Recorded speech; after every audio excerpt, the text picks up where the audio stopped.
Delia Ramirez didn't walk into that hearing to play politics. She walked in like a storm, carrying a stack of hard truths and the courage to say what others were too afraid to admit. From the very first moment she spoke, it was clear this wasn't going to be another round of polite questioning. Ramirez wasn't looking for half answers or rehearsed talking points. She was there to expose. And what she uncovered was a pattern of corruption, betrayal of trust, and a chilling abuse of power that no one could ignore. She didn't just challenge Kristi Noem with facts and accusations, she demanded something that shook the room: her resignation. You have the power to disregard congressional appropriations and unilaterally repurpose funds that have been duly appropriated by Congress, yes or no? Ma'am, we are not doing that. So the we are answer to using you is no. dollars as to All how right, they well, were it was a yes or appropriated. no, We're ensuring the Secretary. Let me programs have continue. integrity. Interestingly, you said no. But since you've been Secretary, you have repeatedly disregarded the law. You have illegally impounded funds that Congress appropriated and that your branch of government must implement pursuant to the law. Yet you've closed offices established in law, including the Office for Civil Rights and Civil Liberties, the Office of the Immigration Detention Ombudsman, the Office of the Citizenship and Immigration Services, and you've canceled contracts for programs authorized in law, including shelter and service programs and citizenship and integration grants.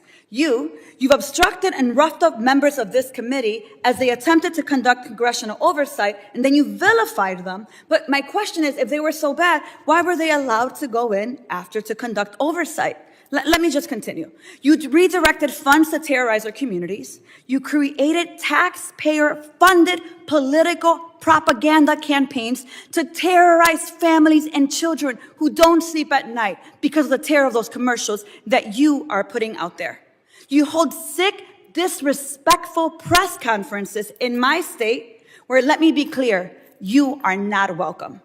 You corruptly used emergency authority to avoid procurement to make Trump's private prison donors richer by directing $45 billion for them to expand ICE detention centers. You defunded work to address real threats to the homeland, all while you pursued college newspaper editors, labor leaders, and even a Harvard scientist who failed to declare frog embryos at the airport. Clearly, we don't have time for all my questions, so I have 13 pages worth of questions that I will be submitting to the record that I expect you and the administration to answer. But here is my final question to you. When you took your oath, did you swear to support and defend the Constitution of the United States of America? Yes or no? Yes, I did. So I find it laughable. You don't behave like someone who takes that oath seriously. And let me tell you why. We don't live in a dictatorship or a monarchy. Trump's will is not the guiding doctrine of this nation, and our country is not a playground for his or your twisted authoritarian fantasies. We are a democracy. We defend the Constitution and we affirm the rule of law. We respect the co-equal branches of government and we uphold our rights, even when we disagree. The foundation of our nation is based on a core set of constitutional rights upon which our prosperity, our pluralism, and our peace depend on it. You, however, have been leading this work for 116 days. And in that time, you have profiled and dehumanized our neighbors. You've betrayed our constitutional commitment to due process. You've deported United States citizens. You've undermined the courts. You've broken the law. You've engaged in corruption, and you've weaponized the immigration system to violate civil rights. As Senator Murphy perfectly stated, your department is out of control, but you're responsible. You have betrayed the sacred fundamentals of your oath. And I believe to my core that you are not fit to hold the office. And I again, to your face, demand your immediate resignation. And I put it and place it on the record for all of us to see. With that, Chairman, I yield back. Generally yields. Mr. Gabarino's. For years, Americans have watched leaders dodge accountability, hide behind empty promises, and act like the rules don't apply to them. But Ramirez sent a message that cut through all of it. No one, not even those at the top, is above the Constitution or the people it protects. Ramirez started with questions that on the surface sounded almost too basic. Do you agree that the judiciary is a co-equal branch of government? Yes or no? The secretary said yes. Do you agree that Congress holds the constitutional power of the purse? Yes or no? Again the answer was yes. Simple questions, simple answers. But Ramirez wasn't asking to confirm what everyone already knew. She was laying a trap, because once those acknowledgments were on record there was no escape from what came next. She immediately turned those yes answers against the secretary, exposing the glaring contradiction between words and actions. If the judiciary is respected, why ignore the courts? If Congress controls the purse, why divert funds without authorization? Each question was like a thread, and as Ramirez pulled, the fabric of credibility started to unravel. This wasn't just clever questioning, it was accountability in real time. And it left the secretary struggling to explain the widening gap between promises made and actions taken. Once Ramirez had secured those admissions on the record, she wasted no time turning the conversation into a reckoning. She pointed out how, despite claiming respect for Congress and the judiciary, the secretary's actions told a completely different story. Offices established by law, like the Office for Civil Rights and Civil Liberties, and the Office of the Immigration Detention Ombudsman, were quietly shut down. Programs specifically created by legislation, citizenship grants, integration efforts and shelter services were dismantled. And when members of Congress tried to conduct oversight, they weren't just ignored, they were obstructed, vilified, even roughed up. Ramirez framed it as more than bureaucratic mismanagement. She called it outright defiance of the law. By canceling contracts and repurposing funds without authorization, the secretary wasn't following Congress, she was bypassing it. Each example Ramirez listed was like another crack in the wall of legitimacy, showing how power was being twisted for political convenience. Her words cut through any pretense of compliance, exposing the widening gulf between what the secretary swore under oath and what she actually did in office. And just when the tension in the room was rising, Ramirez shifted gears again toward something far more explosive. This is where Ramirez stopped pulling punches and went straight for the heart of the matter: corruption. She laid out how taxpayer dollars, money meant to protect communities, had been secretly redirected to fund political propaganda campaigns. These weren't just ads. According to Ramirez, they were fear-mongering messages designed to terrify families and children, turning public money into weapons against the very people it was supposed to serve. Then came the most damning revelation: $45 billion funneled into ICE detention center expansions, a move that didn't just increase enforcement but also lined the pockets of private prison donors tied to Trump's political machine. To Ramirez, this wasn't governance, it was profiteering under the guise of security. Every example built a clearer picture of an administration not just ignoring laws but twisting them for power and profit.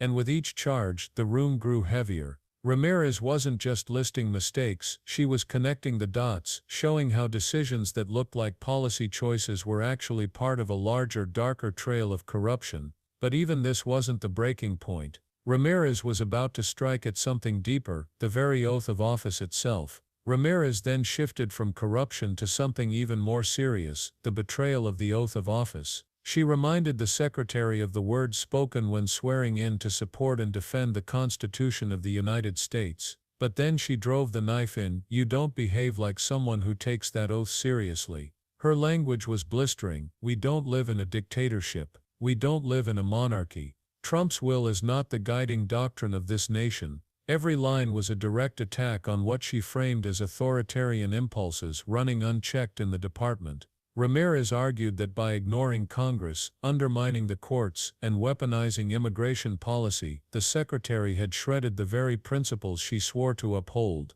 The power of Ramirez's words wasn't just in the accusations, it was in the contrast. On one side, the solemn promise to uphold the Constitution; on the other, a trail of actions that suggested defiance of it.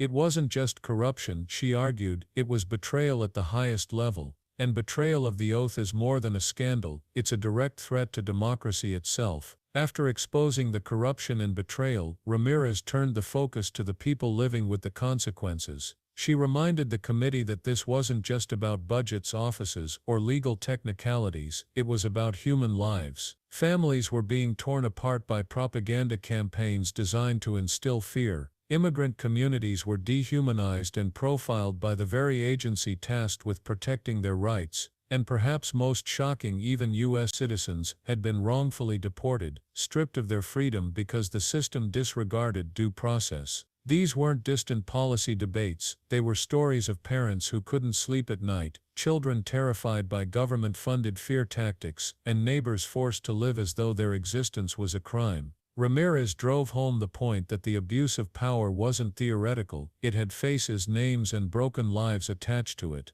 Her words painted a devastating picture. Corruption wasn't just enriching private donors, it was destroying trust, tearing communities apart, and leaving lasting scars on real people. And it was in that emotional weight, those human costs, that Ramirez built her case for why this wasn't just mismanagement, but an urgent moral crisis. By the time Ramirez reached her conclusion, the room was already tense, but she wasn't finished. After laying out the trail of corruption, the betrayal of the oath, and the devastating human impact, she delivered the line that echoed through the chamber, a direct call for the secretary's resignation. This wasn't posturing or political theater, it was a declaration that enough was enough. Ramirez made it clear that in her eyes, the secretary was unfit to hold office, unfit to represent the people, and unfit to wield the powers of government. She placed her demand firmly on the record, ensuring history would remember that someone stood up and said what needed to be said. It was a rare moment in Congress when a representative wasn't simply asking for change but drawing a hard boundary.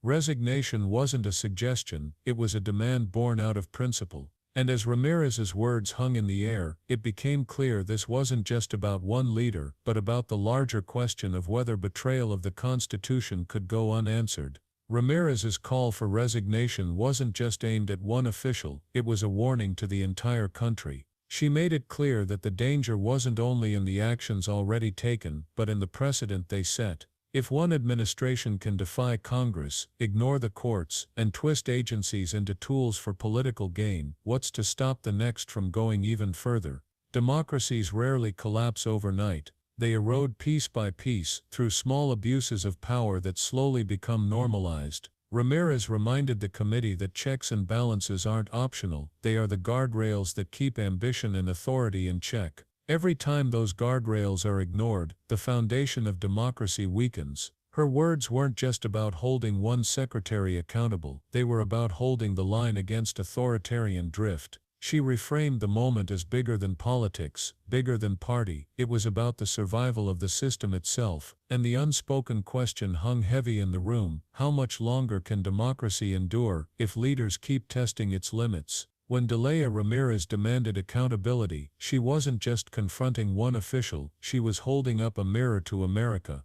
Her words reminded everyone watching that democracy doesn't defend itself, it requires vigilance, courage, and the refusal to accept corruption as normal. Without accountability, power consolidates, rights erode, and ordinary people are the ones who suffer. This moment matters because it forces us to ask, what are we willing to tolerate? Is a demand for resignation enough when leaders betray their oath, or should there be stronger consequences? Ramirez's stand wasn't just about one resignation, it was about redrawing the line between power and the people. And now that responsibility doesn't rest only in Congress, it rests with us, because democracy isn't something handed down, it's something we actively protect. If we ignore abuses, they become permanent. If we speak out, they can be stopped. So here's my question for you: do you believe calling for resignation is enough, or should there be harsher consequences when public officials betray their oath? Drop your thoughts in the comments below. Your voice matters because the fight for accountability isn't theirs alone, it's ours.